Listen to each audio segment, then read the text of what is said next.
Después de haber escuchado sobre el Hospital de la Caridad y sobre el Hospital de los Venerables Sacerdotes, pasamos al profesor Fernando Quiles, profesor de Historia del Arte en la Universidad de Sevilla, Pablo de Olavide en Sevilla, y nos va a hablar del entorno de la catedral, este mundo en que se movía Justino de Neve, los demás canónicos, el arzobispo y los artistas que ahí también participaban. Quiero darle la bienvenida y también agradecer el trabajo que publicó sobre la catedral, Teatro de Gloria, que la verdad es que nos sirvió mucho para la preparación de esta exposición.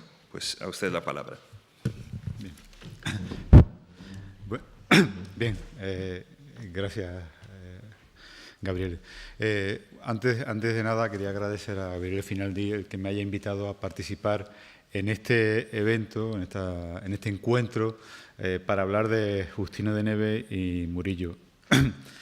Es un tema que conozco hace años, porque hace años que investigo sobre la catedral, para hacer un libro que desafortunadamente, ahora que Gabriel me ha invitado a preparar este material, me he encontrado una sorpresa. Esta mañana una persona a la que admiro mucho decía que no se acuerda de lo que ha escrito o algo así, venía a decir. Pues yo he descubierto que no me acuerdo de nada de lo que tengo escrito sobre la Catedral de Sevilla. Así que, primero, un problema de memoria terrible. Y segundo, otro problema peor, que lo que tenía escrito era no valía nada. Así que, bueno, entré en una crisis de... O sea, yo recomiendo, para no entrar en crisis, a una persona que nunca lea lo que ha escrito, porque esa es una cuestión sobre la que uno no se perdona. En fin, pero como tengo buen carácter y soy amigable, y como Peter dice que en Sevilla para hacer cosas hay que tener amigos, es verdad, pero también es verdad que es más fácil encontrar amigos en Sevilla que en tu tierra. Entonces, es una cuestión, bueno, que he solventado el problema. Entonces, me empecé a darle vuelta un poco a la situación, viendo el tema, el texto, o sea, lo que se ha publicado y demás, y he hecho una breve semblanza de lo que es la catedral, como una especie de teatro, ¿no? Lo he dividido en tres partes, que es la escena, los actores y la representación. O sea, el espacio físico, lo que es el edificio con todo el entorno de la ciudad, su imbricación dentro de la ciudad, las influencias sobre la ciudad, cómo se vive en la catedral, desde la catedral, cómo se ve la ciudad, cómo la ciudad ve la catedral, que eso es una cuestión muy importante. ¿Quiénes son los que viven en la catedral? Al menos entresacar varios personajes que casualmente, de los que se habla ya bastante en esta tarde y en esta mañana. Luego una breve síntesis sobre la representación, sobre lo que ocurre y sobre lo que la catedral, en definitiva, representa, ¿no? La escena, el templo, la ciudad, cómo se produce esa imbricación entre el templo y la ciudad. Es una circunstancia muy peculiar en las que se viven dentro del templo catedralicio. La catedral es un mundo muy complejo, como ya Peter decía, que no se ha estudiado realmente porque, pese a que la función de la catedral es cumplir con una liturgia y cumplir con una serie de cuestiones espirituales, pero es un ámbito muy mundano. O sea, los canónigos de la catedral y toda la cohorte de individuos que se mueven en torno a la catedral, pues viven en un mundo real. O sea que, aun cuando cumplan con sus actividades espirituales, pero todos tienen sus necesidades, sus ambiciones, sus gustos y su imbricación, ya digo, repito hoy la palabrita, y su conexión con lo que les rodea. Y es muy real esa conexión, hasta el punto de que el vínculo catedral y su entorno es muy fuerte. O sea, se crea en torno a la catedral una serie de anillos que tienen como centro la propia catedral y que en torno a los que se mueven mucha gente y que tienen la catedral como algo suyo, hasta el punto, y este es un detalle que comento a propósito de la imagen que he entresacado. La catedral hoy en día tiene una imagen muy visible, tiene una fachada, tiene una especie de escenografía muy consolidada, pero es muy moderna, es algo del XIX. La Catedral de Sevilla era un edificio que estaba embutido dentro de un laberinto de calles. Prácticamente no tenía más fachada que la que tenemos aquí, que es la Puerta del Perdón. La puerta desde la que se entra al patio de los Naranjos. Y es una puerta muy llamativa, muy significativa, y en la que era el umbral entre la ciudad y el interior de la catedral. Y era un umbral muy vivo, muy dinámico, donde vivía, bueno, lo que yo digo, una fauna muy particular. Esto de la fauna lo utilicé yo una vez en una conferencia, cofrade, y poco menos que me apedrean. Pero yo lo hablaba en un sentido muy figurado. O sea, era un mundo en el que se mueve una gente muy diversa. Y no es una membrana impermeable la puerta de la catedral, todo lo contrario, es un espacio muy vivo que permite fácilmente el acceso al interior y la salida de la gente, porque sin duda es una de las cuestiones que tiene más a gala la catedral, que es el templo de la ciudad y por lo tanto acoge dentro de su interior a todos los ciudadanos, les presta ayuda espiritual y otro tipo de asistencia y al mismo tiempo acepta de buen grado a los ciudadanos, los fieles de todo tipo, ¿no?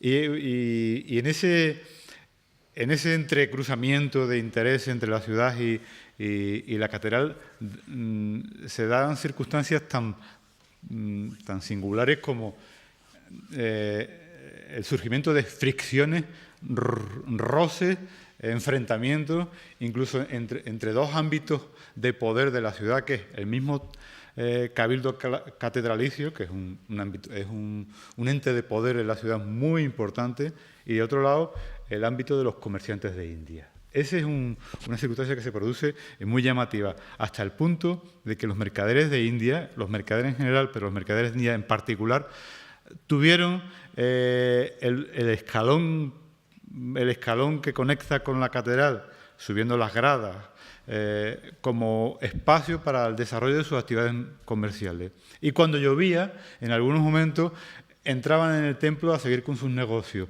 con lo cual, para escándalo del cabildo, incluso en las actas capitulares hay información muy jugosa, muy divertida, acerca de cómo los canónigos, ya ves, los canónigos que hacían más negocios que los propios comerciantes de India, se escandalizaban de cómo entraban en el templo a seguir con sus negocios. A la vista está que en el siglo XVI se construye, se remodela la Puerta del Perdón y se instala como ático de esa puerta la historia de los mercaderes en el templo, o sea, una especie de advertencia. Ya Jesucristo echó a los mercaderes del templo y los canónigos hoy en día están en disposición de hacer lo mismo con los mercaderes que siguen empeñados en seguir comerciando dentro del templo. Y ahí es una imagen muy significativa, pero que habla, aun cuando supone una expulsión del templo de los mercaderes, pero habla muy bien de una conexión muy intensa entre esos ámbitos. La catedral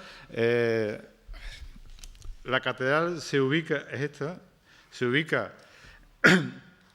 en una cuña, aquí marcado en amarillo, en la collación, todo esto es la collación de Santa María la Mayor, es la principal parroquia o barrio de la ciudad, el lugar, probablemente el centro neurálgico de la ciudad, desde lo espiritual, lo comercial y lo político. Porque a ver, que pierdo aquí. Aquí está la catedral, pero en toda esta zona se va a disponer la Casa de Contratación de India, el Alcázar de la residencia principal de los reyes y la Casa Lonja. O sea, un ámbito privado y público muy importante. Entonces, es un lugar de altísimo nivel representativo dentro de la ciudad. es toda esta cuña orientada hacia el sur, y dentro de este ámbito, ya digo, se mueve, hasta el punto de que muchas de las actividades rituales, de las procesiones, de todo lo que ocurre en ese ámbito, mucho tiene que ver con el interés de la propia catedral de mostrarse hacia sus vecinos tan importantes como es la corona y como es la casa de contratación, y de otro lado, pues existe un vínculo muy amigable entre la corona y la casa de contratación y el consulado de India, que era el ámbito privado de la casa de los negocios indianos. En fin, que hay una interrelación muy potente entre estas instituciones. Fuera de ahí, bueno, pues señalar que la collación, bueno, aquí esto solo, por aquí se mueve el andén, lo que se llamaba el andén de la catedral, que es ese escalón superior que rodea la catedral, que es territorio catedralicio, marcado la propiedad de la catedral por las columnatas con cadenas, y ahí es donde los comerciantes estuvieron haciendo negocio hasta que se les desplazó a lo que hoy en día es la Casa Lonja, el Archivo de Indias, ¿no? Bien, eso de un lado. Pero de otro lado es muy importante que la catedral tiene cara abierta, tiene imagen, cuida mucho lo que ocurre en la ciudad en dirección a varios polos fundamentales, hacia el Arenal, donde se están efectuando toda la carga y descarga de mercancías que vienen de India por el río.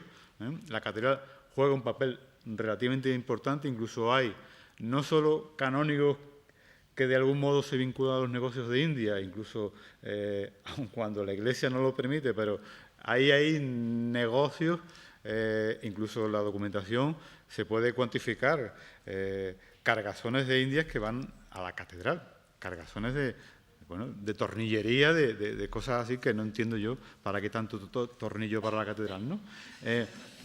Ese de un lado, y de otro lado, otro ámbito muy importante, yo me ubico fatal, que es la Santa María la Blanca, la calle que va a la Puerta de la Carne y viene de San Nicolás. O sea, es una calle que se convierte en un eje comercial muy importante. ¿Por qué? Porque entre Santa María la Blanca, Santa Cruz, San Isidoro, San Nicolás y San Bartolomé, todo lo que era la antigua judería, se van a asentar muchos de los comerciantes o muchos de los individuos vinculados al comercio de India, cargadores de India, vinateros, individuos de gran potencia económica y que representan el poder económico de la ciudad, ubicándose por esta zona, ¿no? Porque este eje mercantil se convierte en algo muy importante, tan importante hasta el punto que la documentación, incluso los cronistas de época y los historiadores hablan de que San Isidoro es probablemente el lugar de donde se asientan los más ricos de la ciudad, o Mazur y algunos de estos grandes comerciantes flamencos, italianos, vascos, muchos vascos hay por aquí diseminados por este ámbito, ¿no? De manera que la catedral está basculando entre la zona de Santa María la Blanca, San Bartolomé, y la zona del puerto de India, O sea, y su presencia en la ciudad es muy marcada en ese sentido, ¿no? Más allá de lo que es la pura realidad física de la ciudad y su juego de influencia, de todo esto que hemos hablado, su expansión va mucho más allá. La catedral juega un papel muy importante en el control espiritual del Reino de Sevilla. O sea, la diócesis de Sevilla está controlada entre arzobispados y catedral. La catedral juega un papel significativo en el negocio principal de la Iglesia, que es los diezmos. Los diezmos se controlan desde la catedral y entonces las parroquias de todo la diócesis de Sevilla, que prácticamente es la mitad de lo que es hoy Andalucía, pasaban de un modo o de otro a ser contabilizadas por la propia catedral. O sea, hay un poder económico que sobrepasa a las crisis económicas, porque la crisis económica la ruina, en cierto modo, quedan un poco amortiguadas por la forma de ingreso de esos beneficios, que era la producción de grano, ¿no? De un lado. Y de otro lado, ya digo, India. Bueno, que podríamos aquí hablar muchísimo más de India, entre otras cosas porque muchos cargadores de India tienen hermanos parientes en la catedral. O sea, hay un vínculo muy directo familiar con la catedral a través de hermanos, de parentesco, vínculos de sangre, ¿no? Y de otro lado, el tercer eje, ¿no? La corte. La corte, las cortes, digo yo, vínculos con Madrid y con Roma. La catedral de Sevilla juega un papel muy importante o ejerce un control de sus negocios tanto en Madrid como en Roma permanentemente. Tiene agentes destacados que a diario organizan, manejan esos negocios, ¿no? O sea, cualquier tipo de negocio de carácter espiritual que necesite de algún modo el reconocimiento del pontificado o del colegio pontificio, hay un agente que está dedicado a eso. Por ejemplo, los negocios fundamentales en estos momentos, que es las canonizaciones. Las canonizaciones son fundamentales y se juegan en Roma. Y los agentes sevillanos en Roma son gente muy diestra, muy inteligente, grandes diplomáticos que juegan un papel fundamental. Y en Madrid ocurre 3/4 de lo mismo. O sea, junto a la corte hay un agente de la Catedral de Sevilla que mantiene contacto fluido con la propia corona, hasta el punto, hay una sección que tú ya manejaste, Peter, seguro, que son la correspondencia de la catedral con los agentes en Roma y en Madrid, y hay una información muy suculenta acerca de cómo la catedral permanentemente está muy preocupada sobre lo que ocurre en Madrid o lo que ocurre en Roma. Entonces, el Cabildo Catedralicio juega un papel muy importante en la ciudad como la institución que gobierna el centro religioso más importante de la ciudad, ¿no?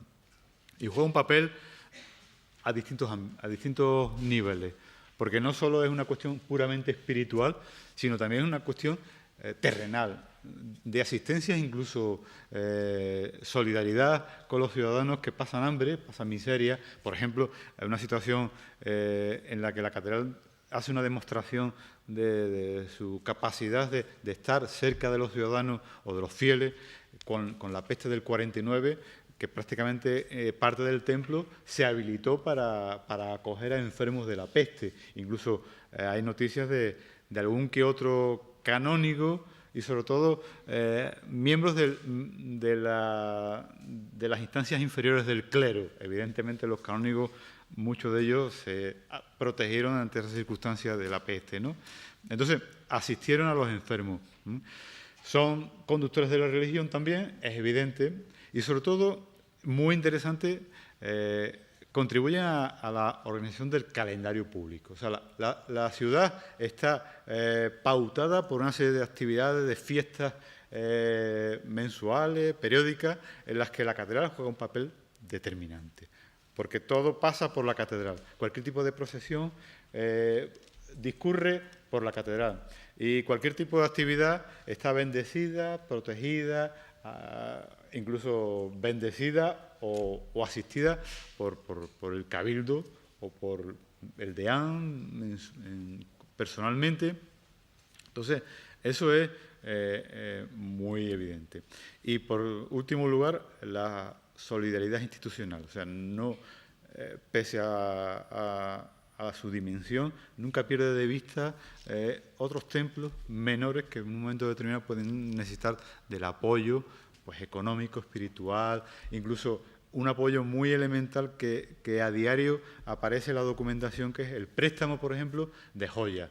Por ejemplo, cuando la Casa de Mercaderes celebra los funerales de uno de los reyes y no tiene medio, pues le pide a la catedral que le preste unos blandones y una serie de alhajas de plata para los funerales. Y la catedral se los presta sin ningún tipo de problema. O sea que ese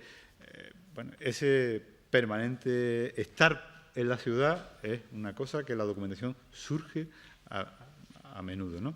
Y en lo artístico, bueno, en lo artístico hay mucho de lo que se puede hablar. Entre otras cosas, la catedral tiene una economía muy saneada, ya digo que las fuentes de ingresos fundamentales son los diezmos, que ya saben que una parte se la queda a la corona, la primicia, en fin, no voy aquí a hablar de esas cuestiones económicas, porque aparte tampoco me muevo muy bien en ello, pero sí que siendo una fuente de ingresos muy regular y muy saneada. Eso le permite aspirar pues, a gastar y a emplear dinero en obras de arte, porque al fin y al cabo es una de las principales tareas, uno de los principales gastos del Cabildo, ¿no? El mantenimiento de su mobiliario, el mantenimiento de sus fábricas y sobre todo la renovación. Eso es una cuestión constante en la documentación, renovar el mobiliario, renovar sobre todo la platería. El cetrero, que es el individuo que se ocupa de cuidar de la plata, está constantemente al tanto del estado de la plata, porque es indecoroso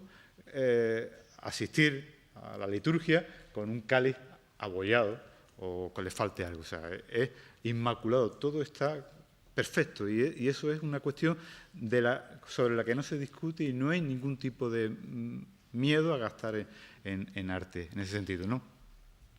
Eso de un lado. También habría que hablar un poco, aquí ya hay que separar un poco entre la actividad artística de la catedral como institución a la actividad artística de los particulares, ¿eh?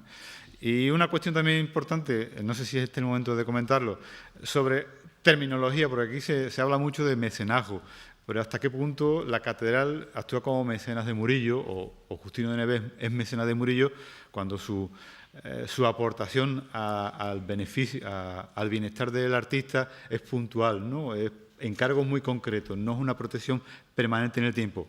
Es una cuestión sobre la que bueno, se podría comentar. No lo pongo en duda, simplemente que es una cuestión que es importante, ¿no? Otro tema importante, otro punto importante en el papel de la catedral a nivel artístico es los criterios. La catedral tiene criterios muy asentados a nivel artístico. Incluso en los cabildos hay multitud de discusiones, de puestas sobre la mesa, de valoraciones sobre arte. Arte puede que no desde el punto de vista que hoy en día nosotros discutimos de arte, pero sí, por ejemplo, a propósito de poner sobre la mesa una custodia que se acaba de comprar o el platero lo acaba de entregar. Y entonces el cabildo se considera la obligación, la necesidad de contemplar esa nueva joya que se ha regalado. O, por ejemplo, cuando se regala un cuadro, el cabildo suele, depende de la entidad de la obra, suele visualizar la obra que se ha regalado para aceptarla o no aceptarla. Y a veces hay opiniones de carácter estético, de carácter entremezclado, entreverado, como dirían en el ámbito torero, entreverado entre estético y espiritual, ¿no? Es una cuestión muy interesante que sale a relucir.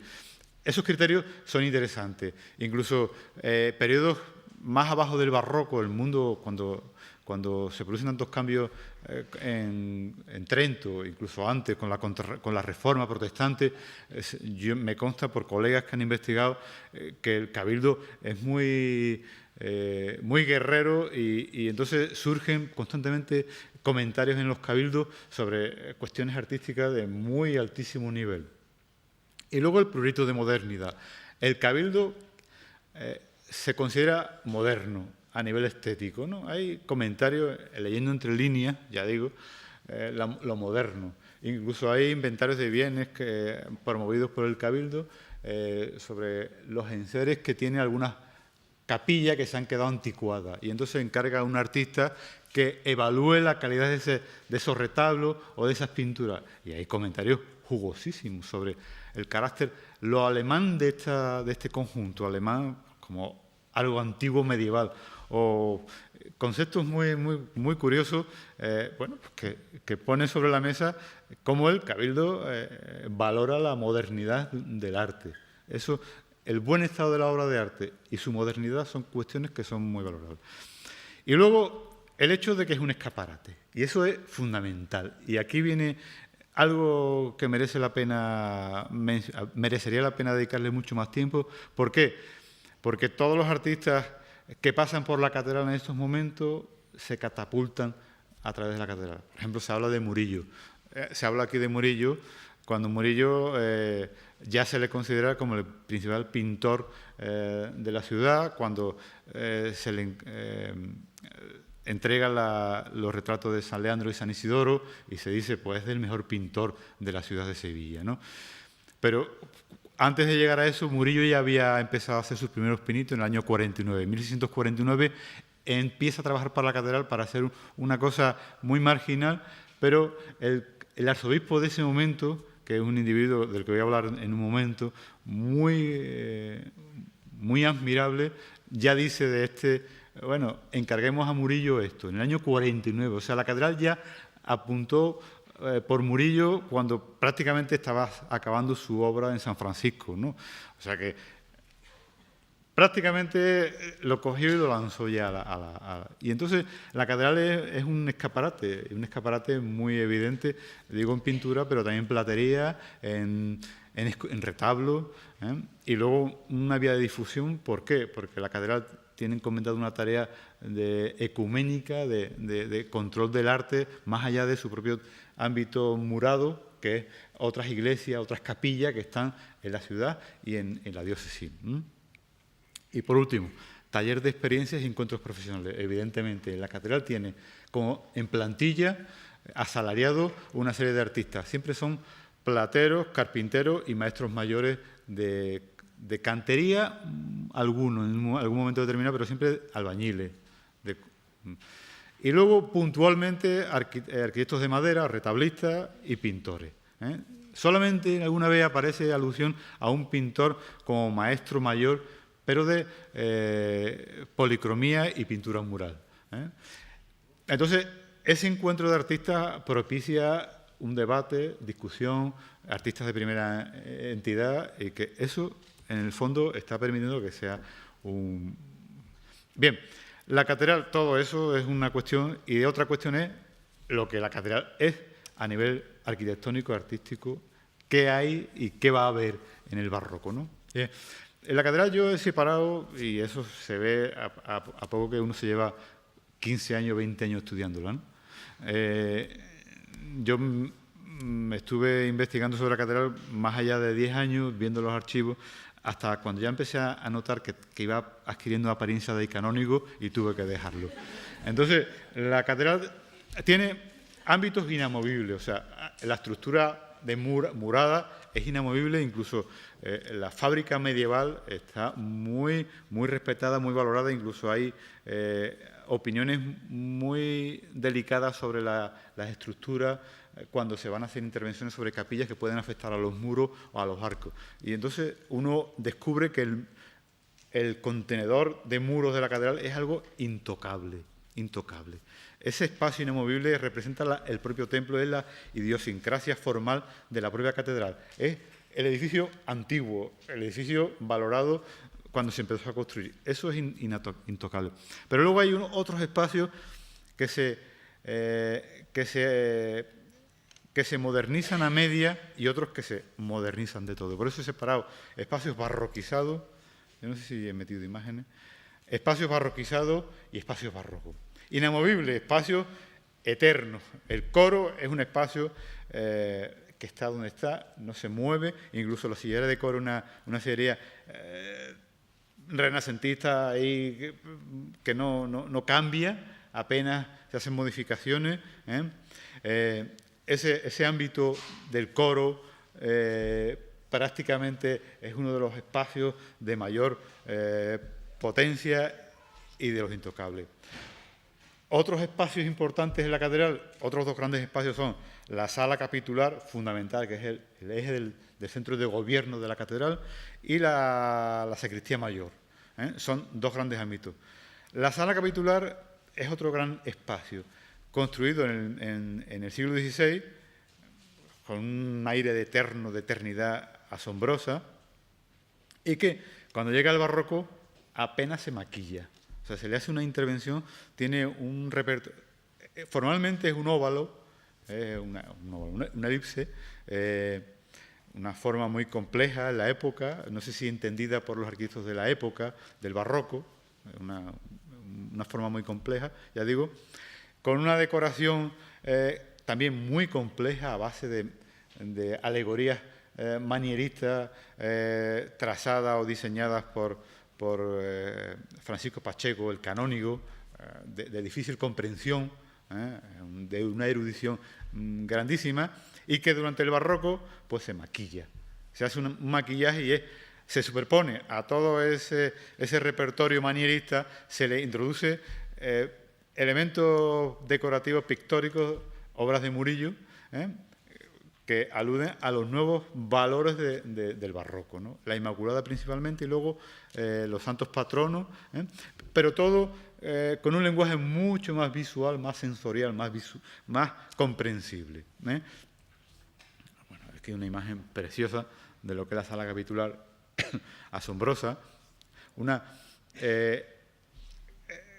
Componer la decoración de esta sala con esas formas es realmente muy complejo, muy complicado. O sea, cuando esto no se ha valorado suficientemente, pero cuando a Murillo se le encomienda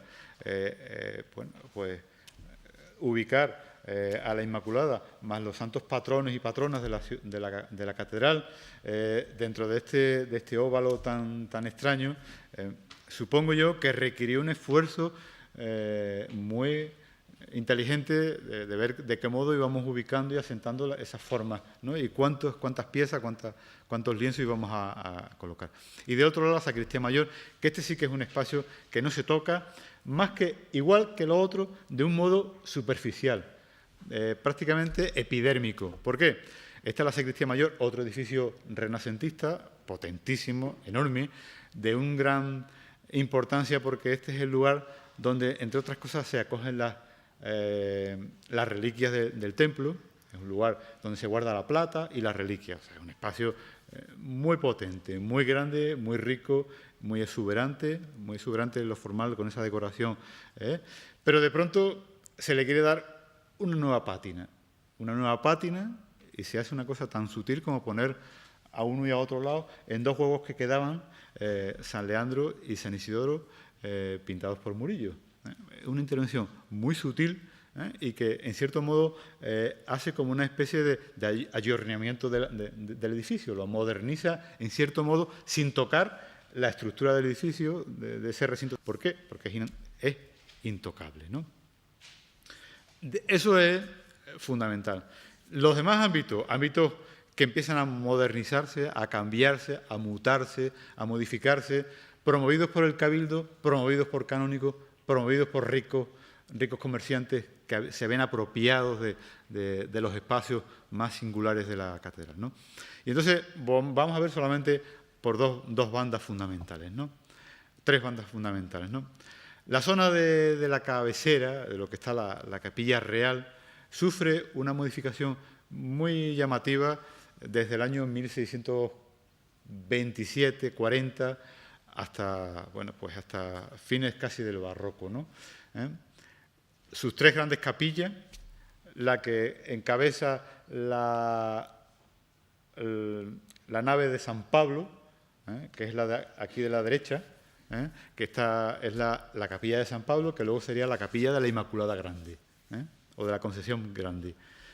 La capilla central, que es la capilla real, que sufre una mutación votiva singularísima durante el barroco, y la otra capilla que está a la izquierda, que encabeza la capilla de San Pedro, que es la nave de San Pedro, que es la capilla de San Pedro, que va a ser propiedad de los duques de Malagón, vinculados a la casa ducal de Medinasidonia.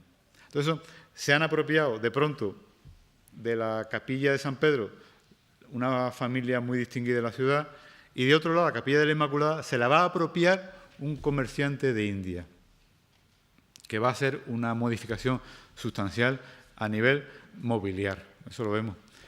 Y de otro lado, la capilla real. La capilla real es el lugar donde se rendía culto a la Virgen de los Reyes, y se ubicó en un momento determinado los sepulcros de Fernando III y Beatriz de Suabia y Alfonso X, ¿no?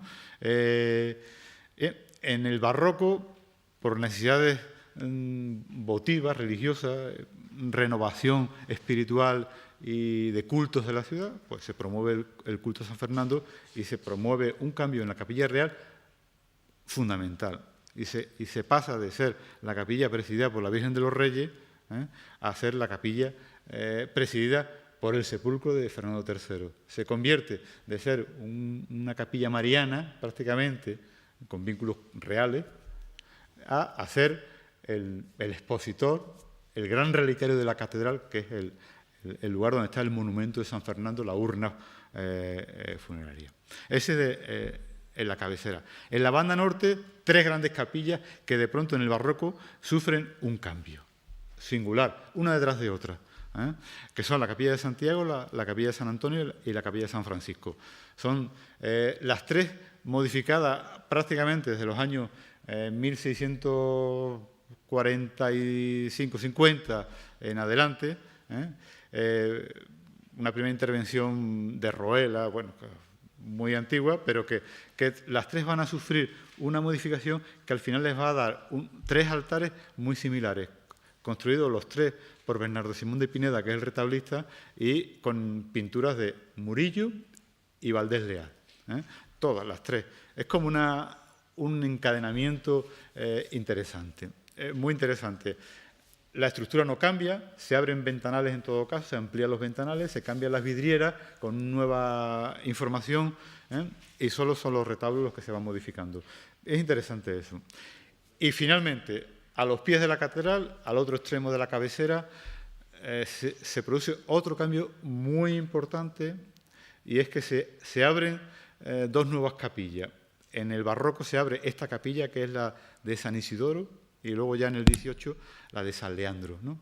Bien, la de San Isidoro es una intervención dramática, en el sentido de que, por primera vez, más allá de cambiar de retablo y de meter un retablo nuevo con una reja nueva, se talla la piedra que era intocable, el muro que era intocable, de pronto se talla y se hace una intervención como esta interesantísima, una obra bueno, muy vistosa.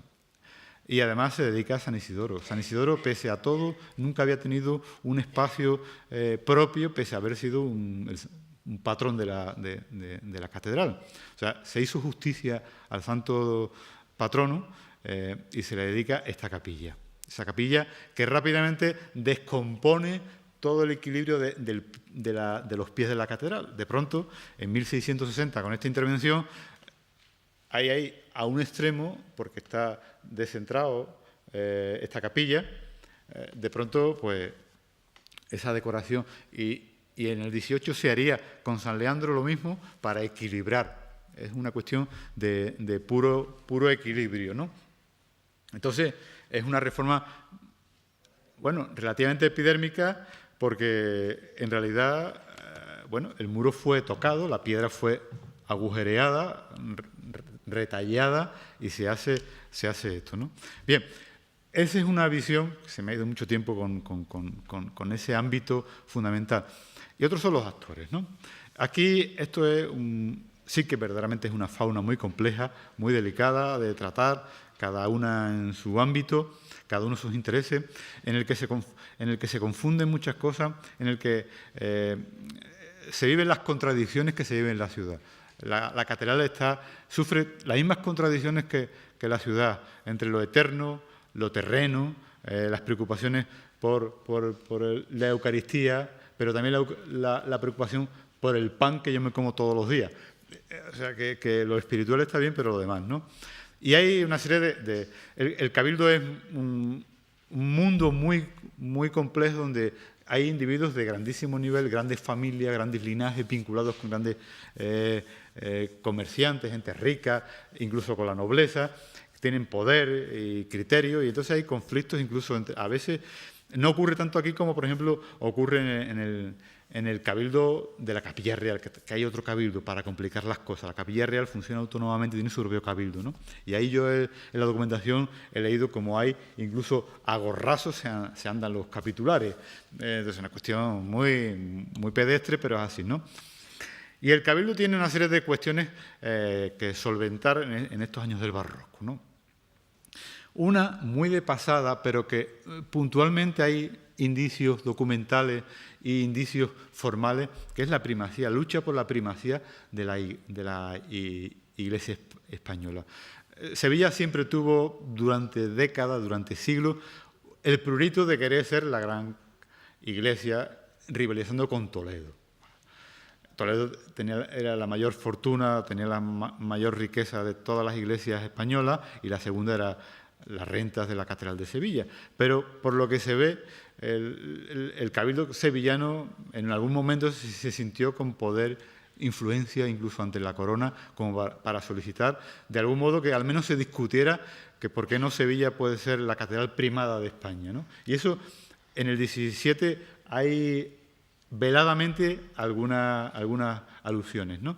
Incluso cambios iconográficos muy singulares. Por ejemplo, San Ildefonso, vinculados a la Virgen María, que aparece, hemos visto antes, pero San Ildefonso es santo titular de la Catedral de Toledo, ¿no? De algún modo hay intereses ahí de concomitancia que se quieren sacar a relucir, ¿no? Y luego, otra cuestión fundamental, y es que a la catedral barroca le llega como un ramalazo, como una fuerza ingobernable, los efectos de la reforma tridentina. O sea, los cambios de Trento llegan a la catedral de Sevilla con toda su fuerza varias décadas después, por diversas circunstancias,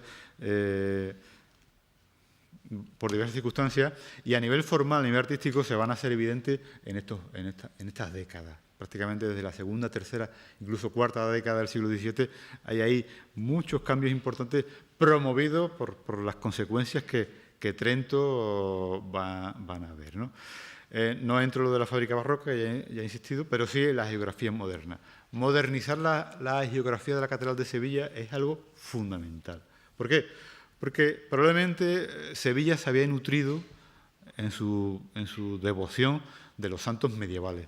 San Isidoro, San Leandro, Santa Justa, Santa Rufina son santos entre romanos y visigodos, ¿eh? Entonces, son santos cuya devoción, pese a que la catedral se empeña en promoverla, y no tanto, en el fondo quedan ahí entremezclados con otros, no tienen tanto feeling, no tanta conexión con las feligresía. De manera que se promueve nuevo santo. Y sin duda, bueno, ya no voy a entrar aquí porque ya se habla mucho de él, San Fernando. El culto a San Fernando es el culto que promueve la catedral, en el que emplea todas sus energías, todo su dinero, toda su astucia, los manejos que la catedral de Sevilla realiza para conseguir que Roma cree santo a San Fernando, a Fernando III, son magistrales, son una labor de trenzado diplomático prodigioso. Eso sería algo que en un futuro habría que hablar. La catedral como modelo de diplomacia religiosa y no tan religiosa, ¿no? San Fernando y otros santos que de pronto barrocos que surgen, se elevan, se llevan a los altares, ¿no? Santos como, Fijaros, por ejemplo, San Isidoro y San Leandro, santos medievales que de pronto, bueno, pues se utilizan, pero aparecen incluso para darles vida, para hacerlos actuales, coetáneos.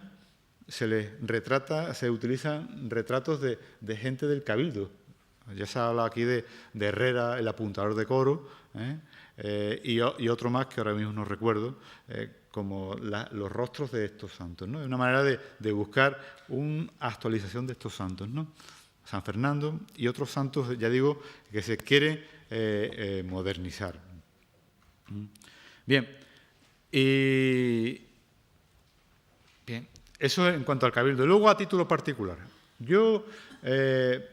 La Catedral Barroca tiene 3 arzobispos que fueron muy importantes.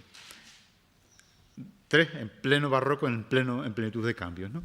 Sin embargo, por arriba y por abajo de estos 3 arzobispos yo mencionaría a otros 2 que son muy importantes. Agustín Spínola, que fue, para mi gusto, una figura poco valorada, pese a que a partir de la documentación que se ha publicado últimamente y se ha estudiado, pues es un individuo de formación cortesana y que, en cierto modo, promueve el gusto por el coleccionismo, el coleccionismo flamenco e italiano.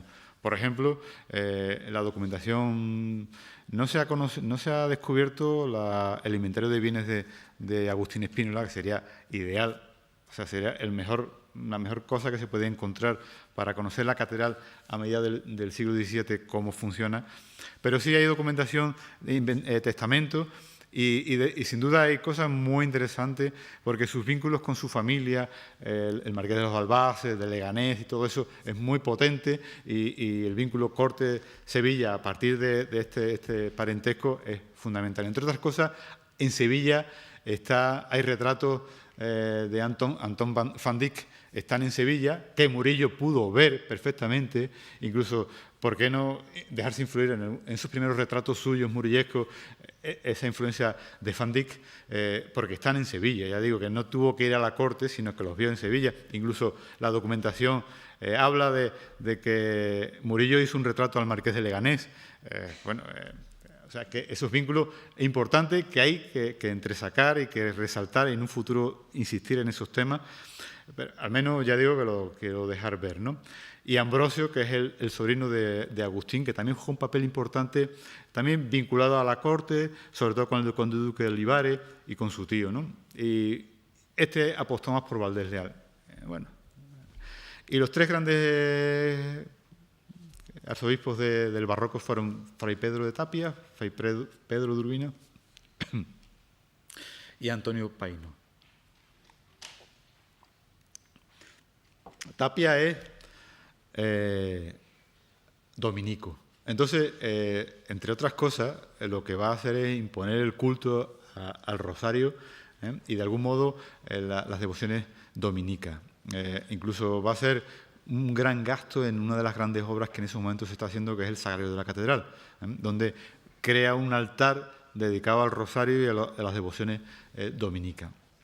Pedro de Urbina es franciscano y evidentemente como franciscano, y además fue providencial que fuera él el arzobispo que estaba en Sevilla justo cuando llegó el breve de la Inmaculada, porque como franciscano convencido defensor del dogma inmaculadista va a ser una labor fundamental y va a ser el que va a empujar a Justino de Neve probablemente, o a quien corresponda a impulsar la devoción inmaculadista, ¿no? Importantísimo esta labor, no voy a dar más vueltas al tema, ¿no? Y Paino, que es un individuo que no le llevó la vida suficientemente a hacer cosas tan buenas como se esperaba, porque fue un convencido promotor artístico, hizo una reforma en el Palacio Arzobispal fundamental, le tocó vivir los últimos años de la canonización de San Fernando, jugó un papel importante en la sala capitular, protector de Murillo, en fin, personaje muy modesto, muy austero, tenía un emblema, un estigma que era, lo primero era la cruz, lo demás es barro o algo así. Y luego, tres individuos de los que se ha hablado aquí ya tampoco, que no quiero insistir mucho, ¿no? Junto a esos arzobispos fundamentales, los canónigos más destacados, que son sobre todo los mayordomos de fábrica. Ya se ha dicho aquí, los mayordomos de fábrica juegan un papel fundamental porque a veces tienen mucha autonomía para actuar en la decisión de contratación y de encargos de obras de arte. Y sin duda, fundamental, Alonso Ramírez de Arellano, que va a ser el promotor del acabado barroco del Sagrario de la Catedral y el impulsor de las reformas barrocas y el introductor de un personaje clave en el barroco sevillano, que es el flamenco José de Arce, un individuo, un escultor que se está hoy por hoy rescatando como clave en todos los cambios que en el barroco se va a producir en la Catedral de Sevilla, ¿no? Juan de Federighi, que también se ha comentado aquí, otro personaje muy importante, hijo de Florentino, un comerciante florentino, fue cameriero secreto de Urbano VIII, estuvo en Roma, vinculado a Urbano VIII, o sea, un tipo, un puente con Roma evidentísimo. Y sobre todo, muy importante, y eso no se ha entresacado, Peter ha comentado cosas y él ha visto ese papel, y aquí se ha comentado también algo relativo, pero más allá de eso, él estuvo en ese contradictorio mundo catedralicio de ideas complejas entre religiosas, intelectuales y demás, en el Cabildo hubo un grupo de humanistas de vieja escuela que trasladan su experiencia a nuevos humanistas que pretenden contemporizar con los nuevos tiempos barrocos. Y Juan de Federighi fue uno de esos, es ese puente de los nuevos tiempos, y en el que, bueno, esos primitivos humanistas fundamentales, Vázquez de Ciruela y Nicolás Antonio, el gran humanista, librero, fundamental. Vázquez de Ciruela vinculado con los plomos del Sacromonte. Ahí hubo una movida realmente compleja en la que se discutió mucho de muchas cosas importantísimas para la religión en aquellos momentos. Y bueno, de ahí vino aquí a Sevilla, a través de Vázquez y Ciruela, parte de esa polémica. Y Federighi es de los jovencitos, los que heredan el bastón de Vázquez y Ciruela y Nicolás Antonio. Y con Federighi, Neve. Y con Neve, Loaiza. O sea, son ese grupo, ¿no? Neve, no voy aquí a hablar más de él. Y por último, no perder de vista que con ello hay cargos importantísimos que juegan un papel muy importante en la formación, en la imagen, en el acrisolamiento de la catedral como gran ente artístico. Sin duda, el grupo de los archiveros y libreros. Juan de Loaiza, personaje cultísimo, gran librero, se ha dicho que también pintor, amigo de Neve, fue durante muchos años el archivero y el librero y el encargado de la librería de la Catedral de Sevilla.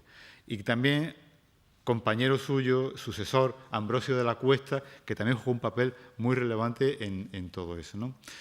Mayordomo de fábrica, ya se ha dicho, y también personajes fundamentales, los maestros mayores de fábrica a nivel artístico, ¿no? Y operarios de fábrica, ¿no? Eso es un personaje fundamental. No entro ya porque ya se me ha pasado el tiempo y ya me hago pesado. Otros individuos, la sociedad civil, cómo se penetró en la catedral, cómo se apropió de capillas, cómo hizo testamento y cómo fortaleció a nivel económico la catedral y cómo, en cierto modo, reorientó hacia ellos ciertos intereses. Por ejemplo, individuos, por aquí... Por ejemplo, Gonzalo Núñez de Sepúlveda, ¿no? el que decía antes yo que creó un patronato en la capilla de la Concepción Grande y reformó, contrató a Murillo. Murillo hizo uno de los cuadros más estupendos, con una de las mejores perspectivas, uno de los mejores trabajos escenográficos que yo recuerdo de Murillo y no ha salido a relucir, que es el Nacimiento de la Virgen, que es una obra espléndida que se hizo para esta capilla. Entonces, otro individuo, Adrián Jácome, un flamenco que se enterró y se hizo dueño de la capilla o adquirió el patronato de la capilla de las Angustias, y que decidió enterrarse en la catedral en lugar del enterramiento particular que tenían los alemanes y flamencos en Sevilla, que era el colegio de Santo Tomás, que estaba cerca de la catedral, pero que prefirió vincularse a la catedral, como a la familia Becker y otras grandes familias flamencas que también tomaron posición en la catedral. Y por último, y esto es una última pantalla y ya no, en cuanto a la acción generalizada de toda la catedral, ¿no? Importante, ya comenté antes, la acción religiosa, social, cultural de la catedral. La catedral es más que religión, es mucho más, es cultura, es espiritualidad, es auxilio social, apoyo, fundamental también en el desarrollo de la catedral. La catedral se convierte en una especie de crisol por la que circulan los grandes artistas de la época, desarrollan sus grandes obras que luego se proyectan. Incluso hay debates, que no voy aquí a sacar a relucir, acerca, por ejemplo, del uso de la pintura mural. Hay un debate muy interesante en el 17 sobre pintar los muros con escenografía, con mariología, cuando eso es una cuestión que está por pensar, ¿no?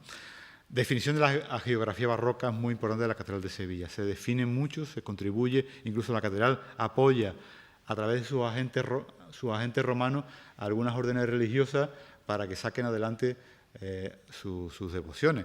Por ejemplo, por la catedral, de algún modo, Toribio de Mogrovejo, del cabildo que mueve el cabildo de Lima, por ejemplo, o otros santos que acaban siendo santos y que de algún modo Santa Rosa de Lima, que también pasa por la Catedral de Sevilla y se apoya, y Murillo confeccionó un patrón maravilloso que es el retrato que hoy por aquí ha salido, ¿no?